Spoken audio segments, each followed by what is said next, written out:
안녕하세요. 반갑습니다. 청야강 호우입니다. 오늘은 12억에서 7억으로 5억이나 폭락한 부동산 상황, 고양시의 대폭락이란 주제로 떠나보도록 하겠습니다.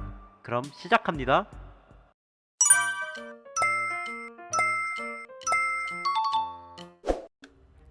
먼저 2월 7일 부동산 주요 이슈에 대하여 알아보겠습니다. 부동산 PF 위기가 끝나지 않는 분위기입니다. 태영건설이 워크아웃으로 위기를 넘기나 했더니 이번에는 신세계건설 쪽에서 위기론이 확산되고 있습니다. 신세계건설은 저금리 시대에 무리하게 부동산 PF 사업을 추진하여 2023년 3분기 부채율이 470%를 기록하였으며, 이는 현재 워크아웃이 진행 중인 태영건설이 478%라는 점과 비교해보면 거의 비슷한 수준의 규모입니다. 여기에 신세계건설이 더욱더 암울한 상황은 현재 부동산 PF 사업을 통해 분양하는 아파트들이 미분양에 허덕이는 대구광역시에 집중되어 있다는 점입니다. 신세계건설은 대구광역시에 분양하는 아파트들의 분양률은 20% 내외로, 쉽게 얘기하자면 신세계건설이 돈을 빌려 아파트를 지으면 자금은 20%만 회수가 가능한 상황이라고 보시면 이해하기 편하겠습니다. 결국 이로 인해 2020년 1조 3천억 수준의 우발 채무가 2조 4천억까지 치솟으며, 사실상 신세계건설의 자력으로는 해결할 수 없는 사태까지 갔으며, 결국 신세계그룹사의 지원으로 이 난간을 헤쳐나갈 것으로 예측됩니다. 이렇게 무서운 부동산 상황 속에서 경기도 고양시의 부동산 상황에 대하여 살펴보겠습니다. 지금 보시는 아파트는 경기도 고양시에 위치한 산들마을 5단지 동문 굿모닝힐 아파트입니다. 일산역까지 도보로 1분 걸리는 초역세권 아파트로서 2004년도 10월에 준공한 926세대의 중형 구축 아파트 단지입니다. 이 아파트는 2017년 부동산 폭등 전에 실거래가가 3억 초반대에 형성되어 있었으나 2021년 부동산 폭등 시기에 6억 900만원까지 치솟으며 엄청난 상승률을 기록하였으며, 이렇게 엄청나게 치솟은 가격은 2024년 3억 8,300만원까지 떨어지며 36% 폭락을 기록한 상황입니다.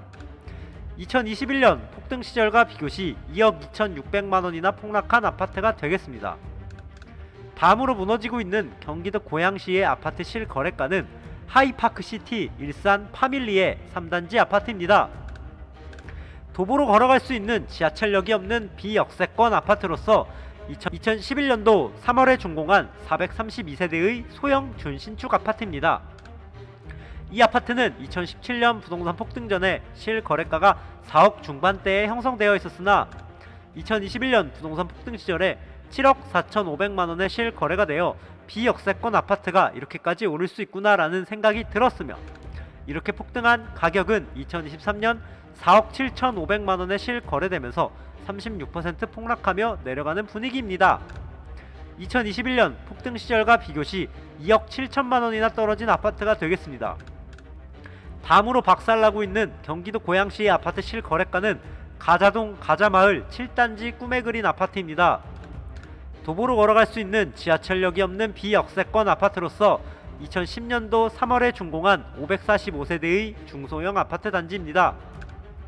이 아파트는 2017년 부동산 폭등 전에 실거래가가 4억 초중반대에 형성되어 있었으나 2022년 부동산 폭등 시절에 7억 7,300만원에 실거래가 되어 3억 넘게 오르는 폭등을 기록하였으며, 이렇게 폭등한 가격은 2023년 4억 9,500만원에 실거래되면서 2017년도 가격 근처까지 떨어진 분위기입니다.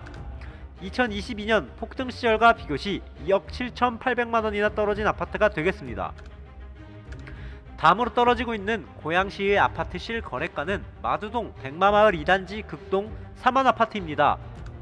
백마역까지 도보로 7분 걸리는 역세권 아파트로서 1992년도 9월에 준공한 806세대의 중형 구축 아파트 단지입니다.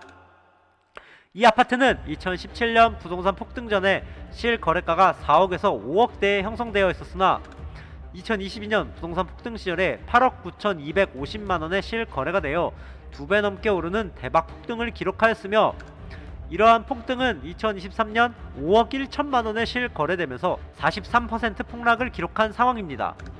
2022년 폭등 시절과 비교시 3억 8,250만원이나 떨어진 아파트가 되겠습니다. 다음으로 폭락 중인 경기도 고양시의 아파트 실거래가는 탄현동 일산 두산이브 더 제니스 아파트입니다. 탄현역까지 도보로 1분 걸리는 초역세권 아파트로서 2013년도 4월에 준공한 2700세대의 대단지 준신축 아파트입니다. 이 아파트는 2017년 부동산 폭등 전에 실거래가가 11억에서 13억대에 형성되어 있었으나 2019년 부동산 폭등 시절에 13억 6,200만원에 실거래가 되었으며 이렇게 거래된 가격은 2024년 9억 7천만원에 실거래되면서 29% 폭락을 기록하며 2017년도보다도 훨씬 밑으로 떨어진 상황입니다. 2019년 폭등 시절과 비교시 3억 9,200만원이나 떨어진 아파트가 되겠습니다. 마지막으로 엄청난 폭락을 기록하고 있는 경기도 고양시의 아파트 실거래가는 주엽동 강선마을 19단지 우성아파트입니다. 주엽역까지 도보로 5분 걸리는 역세권 아파트로서 1994년도 3월에 준공한 412세대의 소형 아파트 단지입니다. 이 아파트는 2017년 부동산 폭등 전에 실거래가가 6억에서 7억대에 형성되어 있었으나 2021년 부동산 폭등 시절에 12억 5천만원에 실거래가 되어 구축 아파트가 신축 아파트 가격에 거래가 되었으며 이렇게 놀라운 가격은 2023년 7억원에 실거래되면서 제자리를 찾아간 분위기입니다. 2021년 폭등 시절과 비교시 5억 5천만원이나 떨어진 아파트가 되겠습니다. 부동산 PF 위기가 끝나지 않고 있습니다. 태영건설의 워크아웃과 롯데건설의 적극 해명으로 부동산 PF 위기가 더 이상 찾아오지 않을 것 같았지만 신세계건설이 겨우겨우 목숨부지만 하고 있다는 사실에 경악을 하고 있는 부동산 상황입니다. 그나마 다행인 건 신세계그룹이 탄탄하여 신세계그룹 차원에서 신세계건설을 지원하여 최악의 상황을 면할 수 있다는 점이 다행인 점입니다. 결국 부동산 PF 위기는 종결나지 않는 현재 진행형인 상태입니다. 이상으로 영상을 마칩니다. 마지막으로 구독, 좋아요 꼭 부탁드립니다. 감사합니다.